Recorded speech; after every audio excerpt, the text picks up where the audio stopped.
chose Blackwood Hill. It wasn't tall, just a rise crowned with twisted trees, but its reputation loomed larger than anything around it.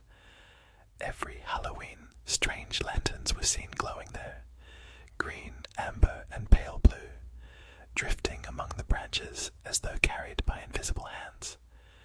People said they weren't lanterns at all, but souls waiting to be claimed. Most stayed far away.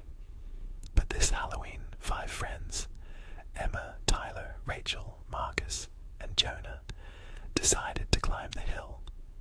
Jonah, the loud skeptic of the group, laughed. "It's just kids with glow sticks." "You'll see," Rachel said nothing, though her grandmother's voice echoed in her mind. "Never follow the lanterns. Never look too long." The night was damp, mist curling around their ankles as they made the climb. Halfway up, Marcus whispered, "Turn off your flashlights." They did, and then they saw them. Dozens of lanterns swayed in the trees at the top, glowing with unearthly light. Some hovered high, others drifted low, all moving in patterns too purposeful to be the wind. Emma gasped. Tyler muttered, "That is not glow sticks." But Jonah only grinned and pushed forward. At the crest, they found one up close. It was an iron and glass lantern, cracked with age but intact. Inside was not fire, but something liquid and shimmering, like starlight poured into a jar. Rachel raised her hand, then stopped.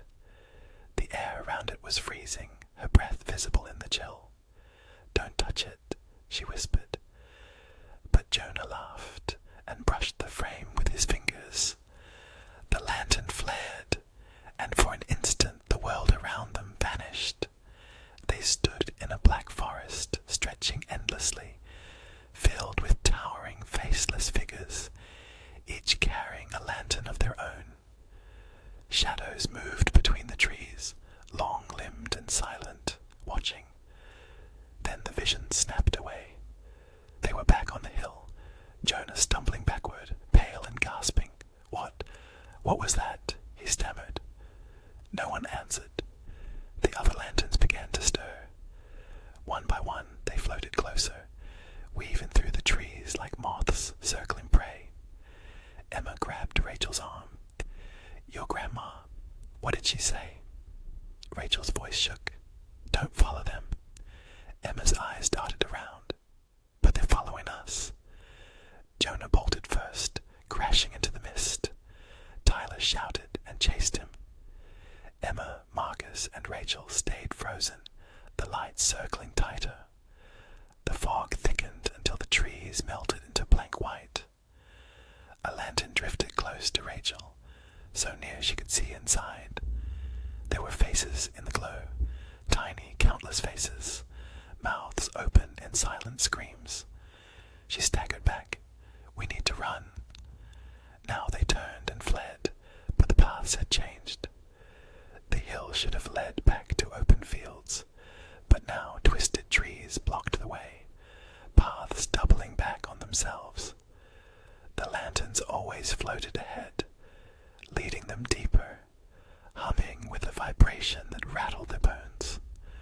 Marcus cursed. "They're hurting us." A scream tore through the mist. Jonah's.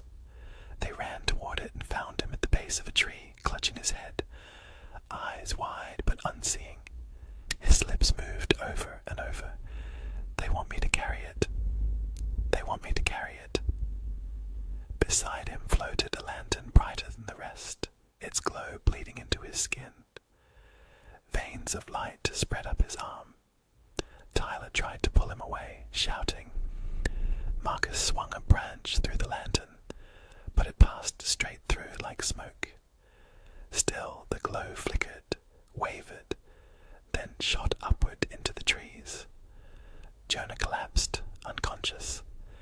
They carried him between them, stumbling through the endless woods.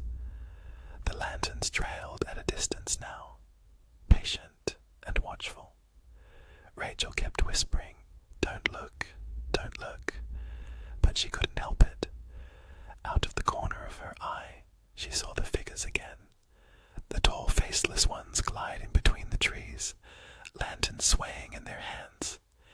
Each step they took seemed to thin the world, the edges of reality fraying like torn cloth. At last, a break in the fog appeared. Open ground, the fields. They ran until the hill was far behind them, until the lanterns were no more than distant pinpricks of light. They never spoke of it in detail afterward. Jonah recovered, but something in him was changed. Sometimes Rachel caught him staring into the distance, lips moving in silence. On the next Halloween, the lanterns returned, seen from town drifting lazily on the hill. No one climbed that year, but Rachel knew the truth. The lanterns weren't waiting for people to follow. They were waiting for someone